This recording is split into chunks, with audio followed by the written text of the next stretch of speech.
Welcome to the थियो study hub. मेरा नाम है शिवानी असवाल। अब आज हम बेटा करने वाले हैं अंडरस्टैंडिंग गांधी। ठीक है, नया सब्जेक्ट स्टार्ट हो रहा है। पहला चैप्टर है यह इसका, स्वराज करेंगे। जीई में जो आपका लगा हुआ ना सब्जेक्ट बेटा, पॉलिटिकल साइंस वाले बच्चों का, ये कर रहे हैं 5th सेमेस्टर का बीए प्रोग्राम वालों का। ये देख लीजिए एक बार, टेलीग्राम चैनल आईडी है हमारी। ये वाली पूरी पीपीटी, इंपॉर्टेंट क्वेश्चंस, कुछ भी जो भी आपके इंपॉर्टेंट चीज़ होंगी ना इससे रिलेटेड, वो सारी आपको यहाँ मिल जाएंगी। ठीक है, ये इंस्टा की आईडी है। अगर पूरी वीडियो देखने के बाद या फिर कुछ भी रह जाए आपका कि कुछ चीज़ नहीं समझ आ रही, तो आप मुझे मैसेज कर सकते हैं। कोई भी क्वेश्चन हो, क्वेरी हो, आप पूछ सकते हैं। स्टार्ट करेंगे। देखिए बेटा, सबसे 10 चैप्टर हैं आपके टोटल। यूनिट वाले से सुनिए कि फर्स्ट यूनिट सेकंड यूनिट, सीधा चैप्टर्स हैं, वो भी 10 हैं और आसान है, मुश्किल नहीं है। एक एक वीडियो में आराम से हो जाएंगे क्योंकि आधी से ज़्यादा चीज़ें आपको पहले से पता है। गांधी जी के बारे में हम जानते हैं, उन्होंने कौन कौन से आंदोलन चलाए वो पढ़े हुए हैं ऑलरेडी। बस थोड़े से एक बार नॉलेज ले लो ताकि आप पेपर में अच्छे से लिख सको। पहला क्या करेंगे, स्वराज करेंगे। स्टार्ट कर रहे हैं। स्वराज में हम क्या करेंगे कि गांधी जी की स्वराज संबंधी क्या विचार थी, कि ये क्या सोचते थे, इनकी क्या थिंकिंग थी स्वराज के ऊपर। और ये वाले टॉपिक्स आएंगे चैप्टर 1 में से। बस ये 3 टॉपिक्स हैं कि ग्राम स्वराज पे इनकी क्या अवधारणा थी, औद्योगिकरण की आलोचना बताइए कि इन्होंने औद्योगिकरण की क्यों वो करी, मशीनीकरण की आलोचना क्यों करी। ठीक है बेटा, अब ये स्टार्ट करने से पहले एक बार गांधी जी कर लेते हैं कि मतलब गांधी जी कौन थे। सभी जानते हैं, एक छोटा सा इंट्रोडक्शन दे देती हूँ कि गांधी जी का जन्म कब हुआ है, 1869 में। ठीक है, 2 अक्टूबर में जन्म हुआ। उसके बाद क्या है, बहुत अच्छे इंसान थे, बहुत अच्छे विचारक हैं ये। इनके जो विचार हैं उनसे इतने लोग प्रभावित थे, इतने ज़्यादा प्रभावित हुए कि ये एक टाइम पे हमारे देश के वो कहलाने लग गए राष्ट्रपिता, कि पूरे देश के पिता ये कहलाने लग गए। बापू बापू सब इनको बोलते थे, बापू। ठीक है, पहले सबसे पहले अफ्रीका में गए हैं। वहाँ पर इन्होंने बहुत हेल्प की। वहाँ पे क्या थी, रंगभेद की नीति जो चल रही थी ना उनकी, उसके खिलाफ इन्होंने बहुत हेल्प करवाई। ठीक है, वहाँ से फेमस हुए थे ये। फिर ये आए 1915 में भारत आके इन्होंने स्टार्ट करे सत्याग्रह, नमक वाला आंदोलन, दांडी मार्च वाला, असहयोग आंदोलन, सविनय अवज्ञा आंदोलन। ये सारे जो एक एक आंदोलन है, ये सारे आपके चैप्टर वाइज आके चलते जाएंगे। ठीक है, अगला हम वही करेंगे। ये सारे इन्होंने आंदोलन किए और इन्होंने कैसे हमारे देश को आज़ाद किया, उनकी क्या क्या स्ट्रेटेजीज थी, क्या थिंकिंग थी, वो सब कुछ करने वाले हैं। ठीक है, गांधी जी का इंट्रोडक्शन हो गया। अब स्टार्ट कर रहे हैं। गांधी जी के स्वराज का अर्थ क्या है। अब ये कि स्वराज वर्ड को पढ़ लेते हैं पहले एक बार, जो आपका चैप्टर का नाम है कि स्वराज का अर्थ क्या है बेसिक। गांधी जी के लिए स्वराज का मतलब व्यक्तियों के स्वराज, स्वशासन था।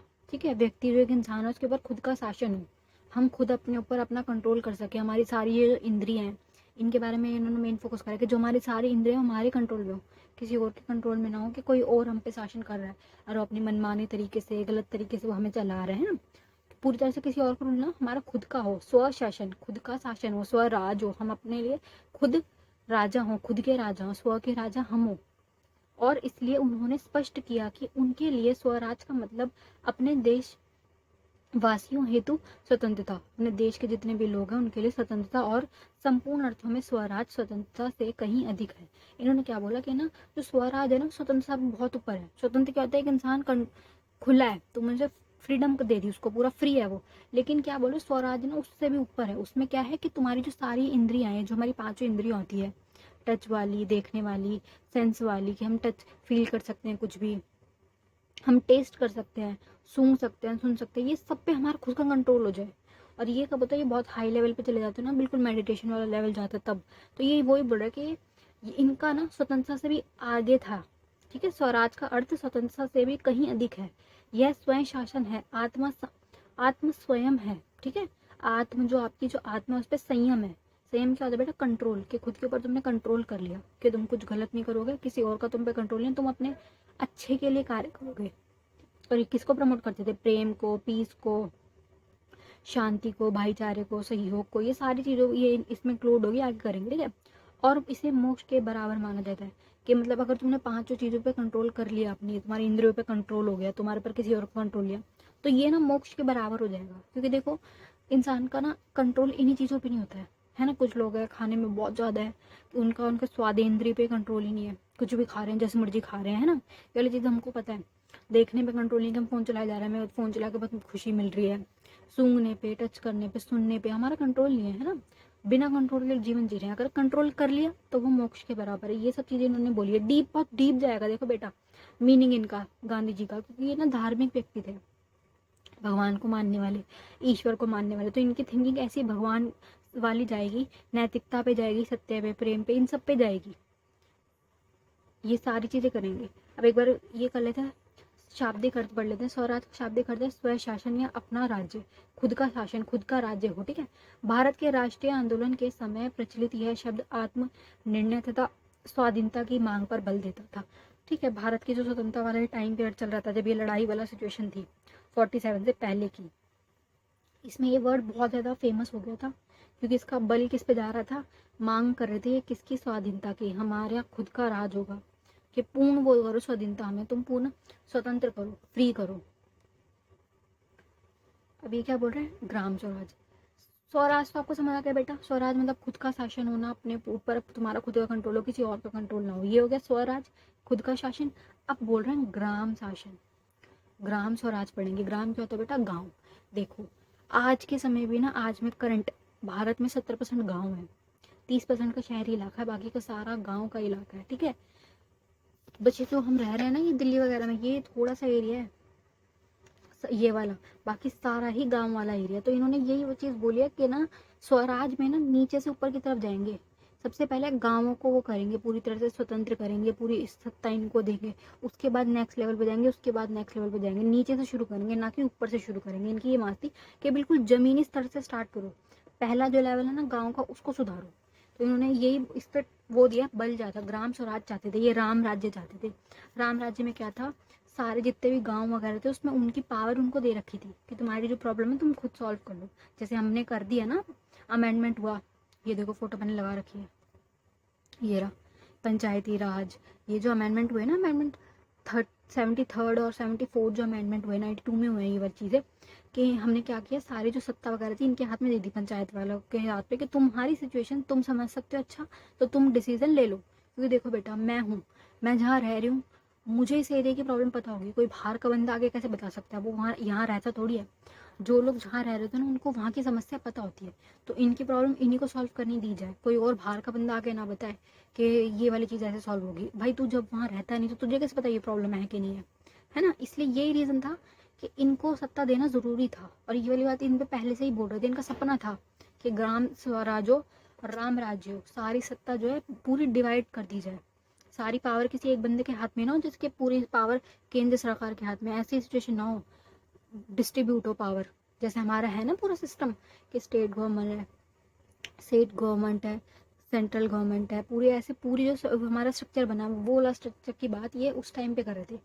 बस हमारे क्या है, थोड़ा सा लेट हुआ, पंचायती राज को हमने दिए पावर, लेकिन हमने 92 में दिए, देश आजाद 47 में ही हो गया था। अभी रीज़न बताऊंगी आगे जाके क्यों ऐसा, कि लेट क्यों हुआ थोड़ा, वो अभी कब बताएंगे, पहले स्टार्ट करते हैं। ग्राम स्वराज शासन की सबसे छोटी इकाई होगी, ग्राम स्वराज की सबसे छोटी इकाई, मैंने बोला ना निचले स्तर से स्टार्ट करो, यहाँ पे जो सबसे लोएस्ट लेवल आ रहा है ना ग्राम स्वराज, इसको दो पावर, गरीब जो बिल्कुल पिछड़ा वर्ग है ना, सबसे नीचे जो दबा हुआ वर्ग है उसको दो पावर, दो सबसे छोटी इकाई होगी। वर्तमान ग्राम सभा की तहत क्षेत्र पंचायत, ब्लॉक, जिला पंचायत तथा डीएम के अधीन होगी, ठीक है। इसके 3 लेवल जाएंगे, ये देखिए, ये विलेज वाला, ब्लॉक वाला, डिस्ट्रिक्ट वाला, फिर स्टेट वाला, फिर इसके ऊपर क्या आएगी, सेंट्रल गवर्नमेंट जो हमारी मोदी की बनी हुई है, मोदी वाली सरकार वाली बीजेपी की सेंट्रल है, उसके बाद स्टेट किसकी है, केजरीवाल की, दिल्ली की, फिर ये नीचे वाले वो जाएंगे, ठीक है। और इसके अंदर भी और भी पार्ट बटेंगे, वो समझा देंगे, ठीक है बेटा। और अगर कोई भी चीज़ ना समझ आई तो कमेंट बॉक्स तो खुले हैं आपके लिए, कमेंट में आप मुझसे पूछ सकते हो, इंस्टा की आईडी दे दी वहाँ पे पूछ लेना, टेलीग्राम दे दिया वहाँ पूछ लेना, किसी को भी कोई भी क्वेरी हो आप पूछ सकते हो, ठीक है। ये इन्होंने लेवल बता दी कि ऐसे ऐसे ऐसे बटेंगे, व्यवस्था राज्य सरकार के तहत स्वतंत्र होगी। अब ये क्या है, ये स्वतंत्र होंगे पूर्ण तरीके से, अपनी प्रॉब्लम को खुद सॉल्व कर सकते हैं, पूरा बजट इन्हें दिया जाएगा, ठीक है। जैसे टैक्स मिलता है, हम टैक्स देते हैं, सरकार के पास पैसा जाता है, उसके आधार पे सरकार हमारे लिए कल्याण के कार्य करती है। तो इनके लिए भी यही कि जो भी जो सारा पैसा वैसा जाएगा इनको दिया जाएगा, पूरा बजट वगैरह इनको दिया जाएगा, तय बजट होगा। यह व्यवस्था हर नागरिक की भागीदारी पर चलेगी, सबकी भागीदारी होगी, सब इसमें पार्टिसिपेट करेंगे, ठीक है। तुम खड़े भी हो सकते हो चुनाव में, तुम वोट भी दे सकते हो इस आधार पे। इस व्यवस्था में आम जनता के सभी सुख दुख के ग्राम स्वराज की पूर्ण भागीदारी होगी, ठीक है। सब कुछ मतलब सब इंक्लूड होंगे। जैसे अंग्रेजी शासन में क्या था, सिर्फ और सिर्फ अंग्रेज थे, बाकी कोई नहीं था। सिर्फ और सिर्फ अंग्रेज अपने आप सोचते थे, लूटना, पैसे निकालना, सबसे ज़्यादा वो सिर्फ और सिर्फ शोषण को देखते थे। उन्हें किसी से कोई मतलब नहीं था कि हम गलत कर रहे हैं, उन्हें कोई मतलब नहीं था, नैतिकता तो जीरो थी उनकी। तो ये इस पे थे कि ये लेवल लाओ, ग्राम स्वराज लाओ, इनको आज़ाद करो, और सबसे लोएस्ट लेवल जो है ना उसको सत्ता दो, तुम पावर उनको दो, ताकि वो अपने हिसाब से कर चुके, सुख दुख देखा जाए, सब भागीदारी ले। अब यही बता रहे हैं, एक बार दोबारा देखते हो। प्रत्येक गांव में विकास के लिए स्वयं जिम्मेदार होगा, प्रत्येक राज्य अपने विकास के लिए स्वयं जिम्मेदार होगा। ठीक है बेटा, क्योंकि देखो वो लोग वहाँ रह रहे हैं, अगर तुम उसे पैसे देते हो, उन्हें सब पावर दे रहे हो, तो वो भला के लिए ही उपयोग करेंगे।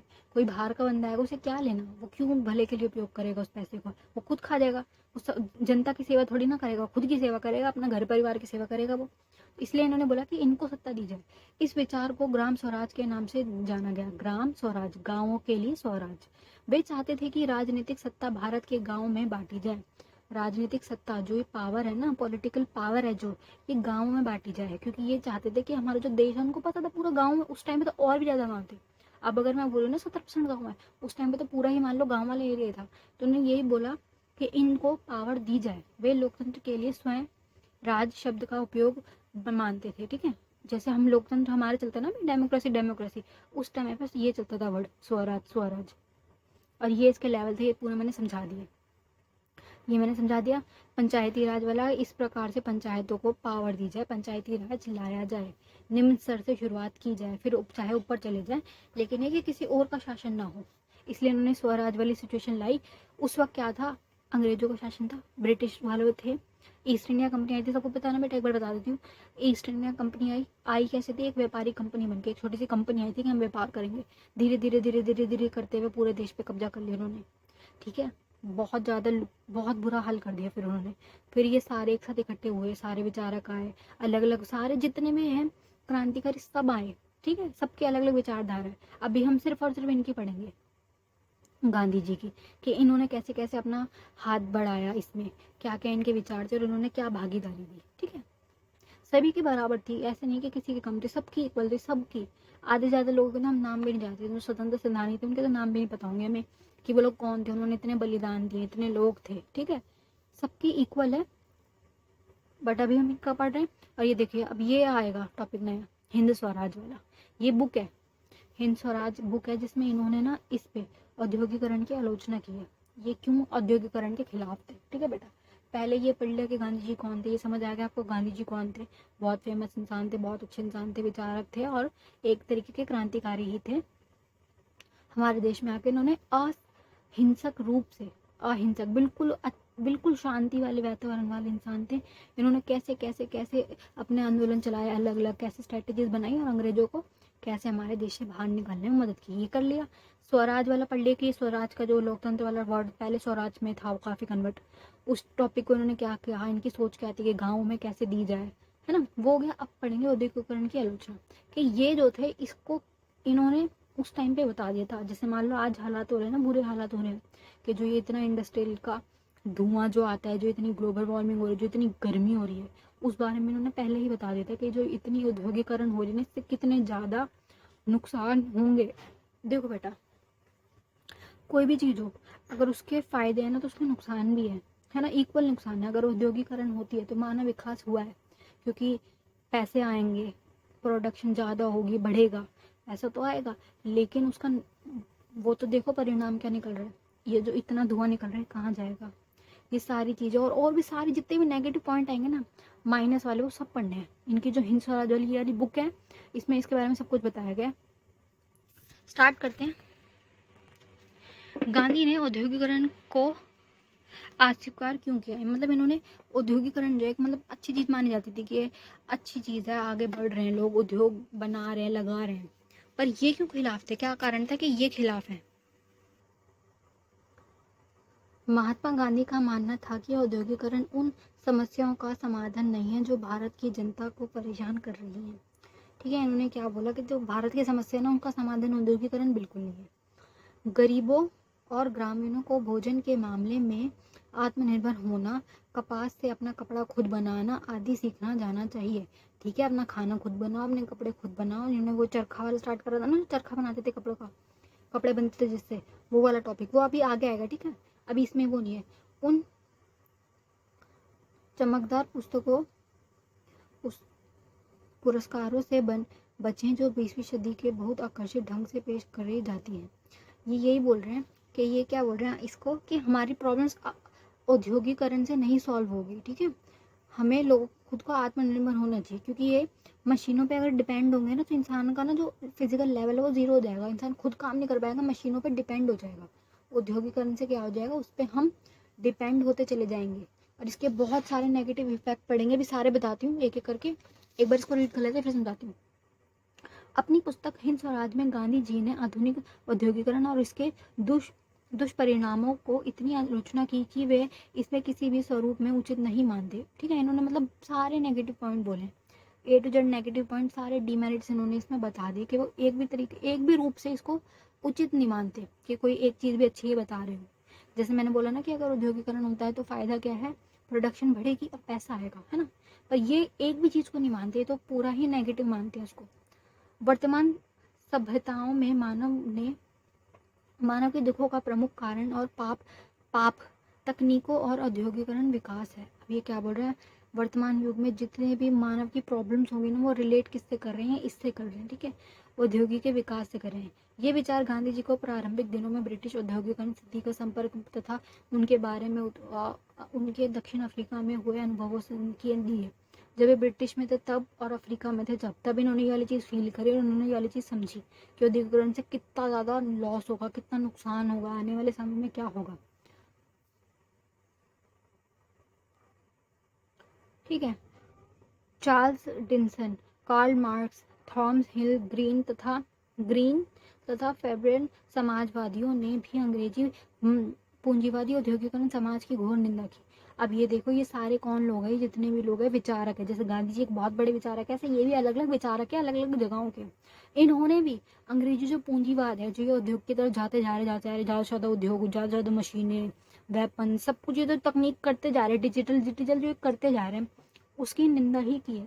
क्योंकि इनको पहले से ही पता था, ये बंदे कौन थे, दूरदर्शी कौन होता है, जो भविष्य देख ले, जो जिसको ये वाली बात पता हो कि जो ये इतनी टेक्नोलॉजी आ रही है आगे जाके इंसान का विनाश करेगी। देखो बेटा, साफ देखो, पहले जो थे इतनी टेक्नोलॉजी नहीं थी, तब तक ही ठीक था। जब भी टेक्नोलॉजी बढ़ती गई, लोगों ने क्या किया, आइटम बॉम्ब बना दिया, ठीक है। सभी ने वो वाली मूवी देख ली, क्या नाम था उसका, ओपनहाइमर। उसमें दिखाया ना कि एक छोटी सी तकनीक से कितने लोगों की जान गई है ना।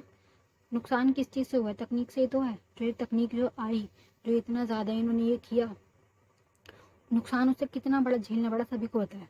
तो ये सारे डीमेरिट्स की बात करेंगे कि मशीनों से लोग आश्रित हो जाते हैं, जंगल कटते हैं, पोल्यूशन होता है, जल का होगा सबसे पहले तो, क्योंकि ये जो इनकी ये जो केमिकल होते हैं ना, बहुत बड़े बड़े केमिकल जो ये छोड़ते हैं ना, ये सारे जल में छोड़ते हैं, पानी के अंदर छोड़ते हैं। एयर पोल्यूशन होगा, वो तो सभी को पता है। ये वाली फोटो देख लो एक बार, ये देखो, ऐसी स्थिति होती है, इतना हर वक्त इनसे धुआं निकलता रहता है हर वक्त, ठीक है। ये एयर पोल्यूशन वाला कारण हो गया, मिट्टी खराब हो रही है, सॉइल खराब हो रही है, मजदूरों की बुरी हालत हो रही है। जो काम इंसान करता और पैसे कमाता, वो सारे काम तो इन्होंने छीन लिए मशीनों ने, है ना। मशीनों के आने से फायदा कैसे हुआ, वही तो हुआ। होड़ लग रही है लोगों में, कौन किसकी कितनी ज़्यादा उद्योग होंगे, कौन कितना अमीर होगा, होड़ लग रही है, ठीक है। शारीरिक क्षमता जीरो हो गई लोगों की, सारी चीज़ों पे क्या हो गया, डिपेंड हो गए इंसान मशीनों के ऊपर, बिना मशीन के ये काम नहीं कर पा रहे, ठीक है। मानसिक स्तर जो है इनको जीरो होते चला गया, क्योंकि एक तो ये इतना ज़्यादा, ये जो पॉल्यूशन वाला टॉपिक आएगा ना, ये बहुत खतरनाक है। तकनीक तो बढ़ रही है, लेकिन उससे नुकसान कितना हो रहा है। जो उद्योग लगा रहे हैं, किस ज़मीन पे लगा रहे हैं, जंगलों की ज़मीन पे लगा रहे हैं, जंगल काट रहे हैं और ज़मीन पे लगा रहे हैं। तो बहुत ज़्यादा जो ये बुरी स्थिति होगी ना, इसके ऊपर इन्होंने मेन फोकस करा, और इन्होंने ये चीज़ें बताई हैं, पूरी तरह से आलोचना की है इन्होंने, ठीक है।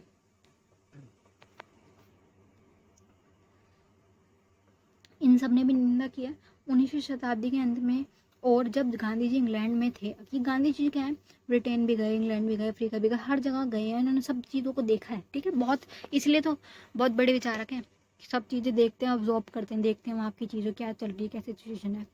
कारखानों से संबंधित कानूनों और वोट के अधिकार के विस्तार में औद्योगिकरण में कुछ बुराइयों को छुटकारा दिलाना था, ठीक है। इन्होंने क्या किया, थोड़ी चीज़ें चेंज की। जो भी कारखानों में देखो, उनका हास हो रहा है, दयनीय स्थिति में कारखानों में लोग काम कर रहे हैं, उनकी सिचुएशन ठीक करी, थोड़ी उनकी मजदूरों की हेल्प वगैरह करवा दी, कि उनको थोड़ी सी आर्थिक वो दे दी सहायता, या उनको छुट्टियां वगैरह दिला दी, उनका रेस्ट का टाइम बढ़वा दी, ये सब चीज़ें कराई, ठीक है। इनके लिए इनके जो अधिकार जो इन्होंने दिलाए, ठीक है, लेकिन इसके बाद भी औद्योगिकरण की बुराइयों को कम तो कर दिया, किंतु समाप्त नहीं किया। औद्योगिकरण की जो बुराइयां है ना, कि जो वर्कर है वो बंदा उस उद्योग में जाके काम कैसे कर रहा है, कितनी गंदी सिचुएशन में वो काम कर रहा है। देखो बेटा, जो चूड़ियों वाले होते हैं ना, जहाँ चूड़ियाँ वगैरह बनती है, जो इनकी फैक्ट्रीज वगैरह लगी हुई होती हैं, जो वो बच्चे होते हैं ना, वहाँ बच्चों से काम कराया जाता है, क्योंकि छोटी छोटी जगह होती है, कोई बड़ा बंदा तो जा नहीं सकता, उसे झुकना पड़ेगा, बैंड होके काम करते हैं, वैसे आधे झुके हुए होते हैं, उनकी कमर की रीढ़ की हड्डी खराब हो जाती है, और जो कांच से निकलने वाला धुआं होता है उससे उनकी आइज खराब होती है। बहुत सारी ऐसी इंडस्ट्री है जहाँ पे सांस में वो धुआं जाता है और लंग्स खराब होते हैं, लंग्स की बीमारी होती है, आंखें खराब हो जाती हैं, इनके हाथ खराब हो जाते हैं, और जो ये जो बड़े बड़े उद्योग है इनमें इतनी गर्मी हो रही होती है ना, इंसान मतलब झुलस जाए, ऐसी सिचुएशन में बंदे काम कर रहे हैं, वर्कर्स। तो ये यही बोल रहे हैं कि इनके लिए जो किया गया, इनके लिए जो अधिकारों के लिए विस्तार जो करे, उससे ठीक है, थोड़ी बुराइयां कम हुई है, लेकिन खत्म नहीं हुई है। उद्योगों की सिचुएशन बहुत खराब है। उद्योगों से प्रकृति का तो नुकसान हो ही रहा है, इंसान का उससे ज़्यादा हो रहा है। औद्योगिकरण के इस काले धब्बे और या इसके पक्ष को ठीक से पहचान चुके थे, ठीक है। औद्योगिकरण के काले धब्बे मतलब ब्लैक स्पॉट कह रहे हैं इसको, कि काला धब्बा जो ये है उसको ये ठीक तरीके से पहचान चुके थे। नेक्स्ट देखो, नेक्स्ट टॉपिक स्टार्ट हो रहा है, औद्योगिकरण समझा दिया, मशीनीकरण। उद्योगों में बड़ी बड़ी मशीनें लगती है, अब उस मशीनों को बता रहे हैं कि उन मशीनों की क्या आलोचना है, क्यों मशीनों के ये खिलाफ बोलेंगे, ठीक है। तो जैसे मशीन है, गांधी जी जो है वो ऐसे नहीं कि हर मशीन के खिलाफ है, कुछ के पक्ष में भी थे, जैसे रेलगाड़ी हो गई उसके पक्ष में थे, उनको उससे कोई प्रॉब्लम नहीं थी, क्योंकि देखो उससे फ़ायदा ही हो रहा है, लोग एक जगह से दूसरी जगह जा रहे हैं, उनको आने जाने का यातायात का साधन हो गया, ठीक है, उसमें कुछ बुरा ही नहीं कि किसी का नुकसान हो रहा है। सिलाई करने की मशीन हो गई, उससे क्या है, फ़ायदा हो रहा है, कुछ नुकसान नहीं है। लेकिन जो कुछ बहुत सारे ऐसे ये बड़े हाई लेवल वाले जो उद्योग है, इसकी उन्होंने आलोचना करी पूरी तरीके से, ठीक है, ये पढ़ेंगे। और तकनीक से क्या क्या नुकसान हुए, क्या डीमेरिट्स है, नेगेटिव पॉइंट सारे भी मैं बताती हूँ। एक बार स्लाइड कर लेते हैं। मशीनीकरण का अर्थ क्या होता है बेटा? मशीनीकरण का अर्थ है सभी कामों को मशीन की मदद से पूरा करना। कोई भी काम हो छोटा छोटा, उसको तो मशीन से करो। मान लो बर्तन हो गए, हाथ से मतलब मशीन से दो, कपड़े हो गए वो मशीन से करो, सारा तुम्हारे देखो सुविधाएं तो मिल रही है, लेकिन तुम्हारी शारीरिक क्षमता भी खराब हो रही है। तो गांधी जी ने इस टॉपिक पे बोला कि जो इंसान है ना मशीनों पर निर्भर हो गया, वो खुद कुछ नहीं कर पा रहा, मशीनों पर निर्भर हो गया। और ये तो मैं बहुत छोटे एग्जाम्पल बता रही हूँ कि वॉशिंग मशीन और ये बर्तन धोने की मशीन, डिश वॉशर, ये तो छोटी चीज़ है, बहुत बड़ी बड़ी चीज़ें अभी आएंगी। जो तकनीक से इन्होंने करा ना कि भयंकर हथियार बनाने लग गए तकनीकों से, डिजिटल वेपन हो गए, एआई हो गए, आइटम बॉम्ब हो गए। जो कोविड वाला आया था अभी, आपका कोविड जो था सभी को पता है कि वो कोई जम या बैक्टीरिया या वायरस नहीं था, वो मैन मेड था, वुहान की लैब में वो बनाया गया था, वेपन था, वो एक बायो वेपन था, इन्होंने बना के रख रखा था कि हम आने वाले समय में उपयोग करेंगे। पर हुआ क्या, वो लीक हो गया, वो फैल गया। पहले उनके वहाँ फैला, उन्होंने तो कर लिया कंट्रोल, बाकी की पूरी दुनिया में फैल गया, सब जगह के लोग मरे, बस उनके ही नहीं मरे। उनके लोग मरे भी होंगे तो वो बताते नहीं, एक तो उनकी न्यूज़ ही नहीं आती आधे से ज़्यादा, ठीक है। ये सारी चीज़ें जितनी भी तकनीक से नुकसान हो, जितना भी मशीनीकरण से नुकसान होगा, उनकी आलोचना ये कर रहे हैं, ठीक है। जहाँ मशीनों का अधिक से अधिक उपयोग किया जाता है उसे मशीनीकरण का दौर कहा जाता है, ठीक है। मशीनों का उपयोग कर रहे हो, मशीनीकरण कहलाएगा। प्रस्तुत गद्यांश के अनुसार मशीनों के अधिकांश मशीनों कहलाता है, तथा मशीनों का अधिकांश उपयोग सही विकल्प है, ठीक है। ये देख लो, बुक की लैंग्वेज है, एक बार इसको आसान भाषा में करते हैं। कृषि कार्य में मशीनीकरण को बढ़ावा भारत जैसे देश में बेरोजगारी की समस्या को बढ़ा सकती है। देखो बेटा, जितनी ज़्यादा मशीन होंगी उतनी ज़्यादा बेरोजगारी बढ़ेगी, क्योंकि लोग जो काम हाथ से कर रहे थे, हाथ से करके बेच रहे थे, वो काम मशीन 1 मिनट में कर सकती है, लोग बेरोजगार हो गए, है ना। बहुत सारी नौकरियां हैं जो मशीनों ने छीन ली। जैसे मान लो पहले वेटर्स वगैरह होते थे, वो आते थे अपना, वेटर पता है ना सभी को, जो खाना वाना पकड़ाने आते, पानी पकड़ाने आते हैं। लेकिन अब क्या, डिजिटल युग स्टार्ट होता जा रहा है। जापान वाले एरिया में देख लो, मशीनें आ रही हैं सामान देने वाले, वेटर वाली नौकरी खत्म। पहले क्या होते थे, काउंटर पे लोग खड़े होते थे, उनकी जॉब होती थी कि वो पैसे लेंगे देंगे, पूरे काउंटर्स होते रहे। लेकिन अब क्या है, डिजिटल वर्ल्ड बढ़ता जा रहा, बढ़ता जा रहा, बढ़ता जा रहा। अकाउंट्स पूरे वो कर दिए गए हैं मशीनों के रूप में, कि तुम पैसे सबमिट करो, अपना सामान लौट जाओ, उसकी नौकरी गई, है ना। पहले क्या होता था, एक कैमरा मैन होता था, अब उस कैमरा मैन की जगह किसने ले ली है, जो ड्रोन चलता है ना उसमें गई उसकी नौकरी। ऐसे बहुत सारी चीज़ें हैं, बहुत सारी क्लीनिंग वाले जॉब्स ले लो, काम करने वाली जॉब्स ले लो। जो काम इंसान बैठ के कंप्यूटर पर करता था वो काम अब आर्टिफिशियल आर्टिफिशियल इंटेलिजेंट करता है। ठीक है बेटा, काफ़ी फंबल हो रहा है सुबह से। इसको पढ़ लेते हैं एक बार। कृषि कार्यों को मशीन बेरोजगारी ये हो गया ना, समस्या को बढ़ा सकती है क्योंकि इससे कृषि कार्यों को मानवीय संकलन घटेगा। ठीक है, इसमें कृषि कार्य में क्या होगा, मानवीय संकलन घटेगा। मानव कम से कम काम करेंगे, मशीनों द्वारा काम किया जाएगा। मशीनीकरण से पर्यावरण प्रदूषित होता है। ठीक है, प्रदूषण वाला पता है ना आपको, इस प्रकार से पूरा प्रदूषण होगा, ग्लोबल वार्मिंग बढ़ेगी। जितनी ज़्यादा गर्मी बढ़ेगी उतनी ज़्यादा जंगलों में अपने आप आग लग जाती है। पता ना बेटा, आग अपने आप लगती है क्योंकि इतनी ज़्यादा टेम्परेचर होता है, आग लग जाती है। इतना धुआं होगा फिर, और उससे धुआं निकलेगा। फिर ये जो ग्लेशियर वगैरह ये पिघल रहे हैं, सभी को पता है टेम्परेचर जितना बढ़ेगा उतना ग्लेशियर पिघलते जाएंगे और हम लोग शायद बाढ़ में डूब के मरेंगे। पर्यावरण प्रदूषण में ये इजाफा होगा। ठीक है, पर्यावरण पूरा खराब होगा इससे इंडस्ट्रियलाइजेशन के,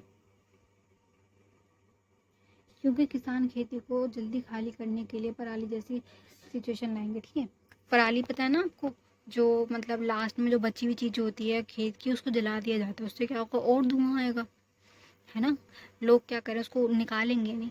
चीज़ें क्या करते जा रहे हैं, फटाफट करो इसको, आग लगाओ, ख़त्म करो। क्या बोला बेटा, इंसान वो हो गया डिपेंड, मशीनों से काम करो। तुम्हारी जो शारीरिक क्षमता वो जीरो हो गई। तुम हर चीज़ ऐसी करते जा रहे हो कि हमें जल्द समय में ख़त्म हो काम, जल्दी जल्दी ख़त्म हो, हमको मेहनत ना करनी पड़े। इसलिए क्या है कि जो पराली निकाली जाती थी हाथ से, वो अब हाथ से निकालेंगे, आग लगा देंगे। ये नहीं सोचेंगे कि कितना ज़्यादा धुआं उठेगा, उससे क्या नतीजा निकलेगा। बस ये कि हमारा काम जल्दी होना चाहिए, मशीनों से होना चाहिए। मशीनीकरण ने इंसान के दिमाग पे क्या प्रभाव डाला उसका एक उदाहरण दे रहे हैं पराली जलाने वाला। ठीक है बेटा, एक बार ये पढ़ लेते हैं, थोड़ा सा बचा है। गांधी मशीन के उपयोग को सीमित करना चाहते थे, ना कि उसको समाप्त। वो क्या चाहते थे, मशीनों को कम से कम यूज़ किया जाए, समाप्त करने को नहीं कह रहे कि बिल्कुल तुम उसको बंद कर दो। तुम्हारे फायदे के लिए अगर वो है तो उसको यूज़ कर लो, लेकिन हद से ज़्यादा उसका उपयोग मत करो। ठीक है, इन्होंने ये वाली बात बोली। मशीनों के पक्षधर में जो व्यक्तियों के लिए सहायक हो लेकिन व्यक्तियों को समाप्त ना करे, व्यक्तित्व को समाप्त ना करे, व्यक्ति के पक्ष के लिए हो, व्यक्ति को हेल्प कर रही हो, उसके व्यक्तित्व को जीरो ना कर दे, ये वाली बात इन्होंने कही। ठीक है, तो उन्होंने यही बोला, मैं मशीन को नहीं बल्कि मशीन के पागलपन के विरुद्ध हूँ। गांधी जी ने बोला कि मैं मशीन के विरोध में नहीं बोल रहा, मशीन के पीछे तुम पागल हो रहे हो ना उसके लिए बोल रहा हूँ। देखो बेटा, इसका एग्जाम्पल, जो ये फ़ोन है, आपके हाथ में फ़ोन है, ये ना आपके लिए दोनों तरीके से काम करता है। अगर ये आपको पढ़ने में सहायता करे तो इससे अच्छी कोई चीज़ नहीं है कि आप घर पे बैठ के अपनी पढ़ाई कर रहे हैं, आपका एग्जाम अच्छा जाएगा। देखो, बाहर जाओगे कोचिंग सेंटर पढ़ने, फीस लगेगी, टाइम वेस्ट होगा। बहुत सारी जगह ऐसी कि कोचिंग सेंटर्स वगैरह भी नहीं है। फ़ोन से अगर आप पढ़ रहे हो, ये टेक्नोलॉजी तो है कि अब मैं आपको पढ़ा रही हूँ यूट्यूब के द्वारा, आप पढ़ पा रहे हो। आप दूर, कितनी दूर मुझसे बैठे हो बच्चा, आप मुझसे पढ़ सकता है, मुझे मैसेज कर सकता है, मुझसे पूछ सकता है क्वेश्चन, उसका फ़ायदा हो रहा है। तो ये तो हो गया इसका पॉजिटिव पॉइंट। लेकिन इसका नेगेटिव पॉइंट भी है कि फ़ोन जो आपके हाथ में है ना, ये आपको पूरा पूरा प्रेरित करता है कि चौबीसों घंटे आप इंस्टा चलाओ, FB चलाओ, फेसबुक चलाओ, सब मतलब फ़ोन में लगे रहो, रील चलाते रहो, स्क्रॉल करते रहो। आंखें ख़राब हो रही हैं, आँखों में दर्द हो रहा है, मेंटल हेल्थ जीरो हो रही है आपकी, रील चला चला के। तुम दूसरों को देख रहे हो, उससे ईर्ष्या कर रहे हो कि भाई ये इतना अमीर क्यों है, हम ऐसे क्यों नहीं है। दूसरों की फ़ोटो देख रहे हो, रील देख रहे हो, नुकसान भी है ना। फ़ोन का अच्छे से अच्छा उपयोग भी किया जा सकता है पढ़ने में, गलत से गलत उपयोग भी किया जा सकता है रील बनाने में। देखो, अगर एक आधा रील बनाने से तुम्हें खुशी मिल रही तो ठीक है बात, लेकिन अगर चौबीसों घंटे तुम रील ही बना रहे हो और रील ही देख रहे हो दूसरों की, तो फिर क्या फ़ायदा। तुम्हारा व्यक्तित्व तो जीरो हो रहा ना। जो तुम्हारा प्रीशियस टाइम पढ़ने का है वो तुमने रील चलाने में यूज़ कर दिया। अब तुम पेपर में क्या लिखोगे, तुम्हारा गया सेमेस्टर, तुम्हारी बैक आएगी। तो वो ये बोल रहे हैं कि मशीनों के खिलाफ नहीं है, मशीनों से हेल्प ही मिल रही है लोगों को, पर ये मशीन के पीछे जो पागलपन है उसके खिलाफ है। दूसरी चीज़, जो मशीनों से नुकसान हो रहा है, जितने भी नेगेटिव इम्पैक्ट पड़ेंगे ना, जैसे मैंने फ़ोन का बताया कि फ़ोन के बुरे प्रभाव भी हैं जो लोग के ऊपर पड़ रहे हैं। मानसिक स्थिति लोगों की जीरो हो रही है, देखने की क्षमता, सोचने की क्षमता, जो इंसान का एक फोकस लेवल है ना, वो कम से कम होता जा रहा है। मशीनों से बहुत ज़्यादा नुकसान भी हो रहे हैं, तो ये उसके खिलाफ है। पूरा बेसिक इन्होंने उस पर कहा है। ठीक है, एक बार ये पढ़ लेते हैं। एक और, जहाँ मशीनों से सबका लाभ हो रहा है वहाँ हानि भी है। ये वही बात बोल रहे हैं जो मैंने भी समझाई कि अगर लाभ है तो हानि भी है। और ये तो हर चीज़ में बेटा, कोई भी चीज़ ले लो, तुम अति करोगे ना तो तुम्हारा नुकसान ही होगा। फूड के ऊपर ले लो, अगर नहीं खाया तो बीमार हो जाओगे। शरीर खत्म होता चला जाएगा। हद से ज़्यादा खाओगे तब भी नुकसान है। कोई भी चीज़ ले लो, जिम में चले जाओ, तुम एक्सरसाइज अगर ना करो तब भी तुम्हारा शरीर खराब होगा। हद से ज़्यादा कर लो तब भी तुम्हारा शरीर खराब होगा। पानी पी ले लो, ना पियोगे तो दिक्कत, हद से ज़्यादा पी लोगे तो दिक्कत। तो ये बैलेंस वाली बात है बेटा, बैलेंस बना के चलना है कि कहाँ एक बाउंड्री बना दो, एक लिमिट बना दो कि ये ठीक है, ना हम इसको ख़त्म करें ना ही हम इसका हद से ज़्यादा वो करें। बिल्कुल अगर मान लो टेक्नोलॉजी से तुम कट जाओ, मशीनों का उपयोग ना करो, तुम एक तरीके से पिछड़ ही जाओगे। लेकिन ये हद से ज़्यादा अगर टेक्नोलॉजी में घुस रहे हो तो नुकसान भी होगा, बुरा प्रभाव पड़ेगा। और आने वाले समय में देखो बेटा और भी ज़्यादा पड़ेगा। जो ये आ रहा है ना आजकल आर्टिफिशियल इंटेलिजेंट AI जो है, बुरा प्रभाव तो इससे पड़ेगा। क्योंकि अगर मशीनों को इतना ज़्यादा पावरफुल बना दिया जाएगा तो एक समय ऐसा आ सकता है कि मशीनें हम पे रूल करना लग जाए, क्योंकि उन्हें तुम इतनी पावर देते जा रहे हो, वेपन्स बना रहे हो इतने ज़्यादा खतरनाक, क्या ही होगा। ठीक है, मशीनीकरण का प्रभाव सबको आलसी बनाता जा रहा है। सारे काम अगर मशीनें ही कर रही तो हमारी फिजिकल हेल्थ का क्या हो रहा है, जीरो होती जा रही फिजिकल हेल्थ। तो हम बात बात पर मशीनों पर निर्भर हो गए हैं। ठीक है ना। पहले के ज़माने में लोगों की फिजिकल हेल्थ हमसे अच्छी थी, क्योंकि हमसे ज़्यादा वॉक करते थे, हमसे ज़्यादा वो काम करते थे, उनकी क्षमता थी। हमारी क्षमता नहीं है, क्योंकि हमें तो आदत है स्कूटी की, हमें चाहिए गाड़ी, हम पैदल नहीं चल सकते, ना हम कोई घर का काम कर सकते, हमारे को मशीनें चाहिए A to Z। उसमें भी हमें ऐसा लगता है हम बहुत काम कर रहे हैं। इतनी मशीनें होने के बाद भी हमें ऐसे फील होता है कि भाई हम थक गए, कुछ किया नहीं, बिना कुछ करे थक गए हम। मशीनों के काल कारखानों के अत्यधिक प्रयोग होने से बेरोजगारी को समस्या उत्पन्न होगी। ठीक है, बेरोजगारी वाला टॉपिक तो मैं आपको समझा चुकी कि जितनी ज़्यादा मशीनें होंगी, काम मशीनें फटाफट करेंगी। जो काम इंसान 10 दिन में करता है वो काम मशीनें 1 दिन में कर देंगी, बेरोजगारी बढ़ती जाएगी। बेरोजगारी वाले मैंने आपको समझाया भी पीछे। एक ये लास्ट स्लाइड है, इसको देख लेते हैं। मशीनीकरण खेती के कुछ नकारात्मक दुष्प्रभाव को कम, कार्यबल और अधिक प्रदूषण पर शामिल है। कार्य क्या बोल रहे हैं, अधिकतम उस पे है प्रदूषण पे। इस प्रकार से अंधाधुंध प्रदूषण होगा मशीनीकरण से। मशीनें लगेंगी, उद्योग लगेंगे, कंपनी तो चल रही है, बहुत अच्छा प्रॉफिट हो रहा है, लेकिन धुएं का क्या, जो ये इतना धुआं निकल रहा है, इनका क्या, जो ये केमिकल निकाल रहे हैं, जो ये केमिकल पानी में मिल रहा है वो उसका क्या। और जिस जमीन पे ये कारखाने लगाए जा रहे हैं, जो ये जमीन काटते जा रहे हो, जंगलों की जमीन का सांस कहाँ से लेंगे, ऑक्सीजन तो पेड़ों से ही आता है सारा। अगर ऑक्सीजन, ये धुआं, इस धुएं से थोड़ी ना सांस लेंगे। सारे पेड़ काट के तुमने उद्योग लगा दिए, पेड़ों का क्या। कृषि परिदृश्य को बदलते हुए मशीनीकरण खेती और उत्पादन बढ़ाने के लिए मशीनीकरण पर निर्भर करती जाएगी। ये कि हम मशीनों पर निर्भर होते चले जाएंगे, सिर्फ कृषि के ऊपर नहीं बोल रहे, हर चीज़ के ऊपर ले लो, निर्भर होते चले जाएंगे हम। इसके अधिकतम सुरक्षा और पर्यावरण नुकसान होगा। ठीक है, पर्यावरण के ऊपर नुकसान होगा, नुकसान ही नुकसान होगा। सारे नुकसान मैं आपको पढ़ा चुकी बेटा। ठीक है, जंगल कटेंगे, पोल्यूशन होगा, air pollution, water pollution, soil pollution, मजदूरी दर जो है लोगों का वो बढ़ता जाएगा। लोग बस कुछ काम ही नहीं बचेगा, क्या करेंगे, मजदूरी करेंगे, बेरोजगारी बढ़ती जाएगी, लोगों में होड़ लगेगी, कौन कितना अमीर है। जो ये अमीर वाले बंदे होंगे सारे, ज़्यादा से ज़्यादा अपने पैसे के लिए उद्योग लगाते जाएंगे। ये नहीं सोचेंगे कि प्रकृति का हास हो रहा है, इन उससे मतलब नहीं, सिर्फ पैसे से मतलब होगा। ठीक है, मशीन से क्या होगा, मानसिकता खराब होगी, लोगों की मानसिक लेवल खराब होगा, उनका शारीरिक स्तर खराब होगा, तकनीक से भयंकर हथियार बनेंगे। कोविड ऐसी सिचुएशन मैंने बता दी, आइटम बम वाला वो बता दी, सारी चीज़ें आप अपने उदाहरण में लिख सकते हो।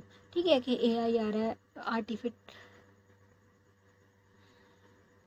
एडवांस जो वेपन्स आ रहे हैं, ये सारी चीज़ें। ठीक है, उत्पादन क्षमता बढ़ी है, ठीक है, मना नहीं करे, लेकिन नुकसान ज़्यादा है। उस उत्पादन से जो फायदा होगा उससे ज़्यादा तो नुकसान ही हो रहा है। मानव विकास के लिए मशीनों को कम किया जाए। अगर मानव को तुम विकास करो तो मशीनों को कम करो। ठीक है, ठीक है बेटा, थैंक्स फॉर वॉचिंग। वीडियो अच्छी लगी तो लाइक करिएगा, सब्सक्राइब करिएगा, अपने दोस्तों को वीडियो शेयर कर दीजिएगा ताकि वो भी पढ़ लें।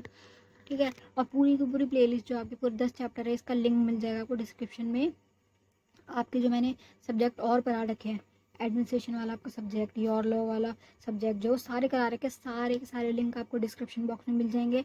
सब कुछ करा दिया। अभी भी कुछ ना समझ आया आप कमेंट बॉक्स में क्वेश्चन पूछ सकते हैं मुझसे। बाकी कल मिलते हैं।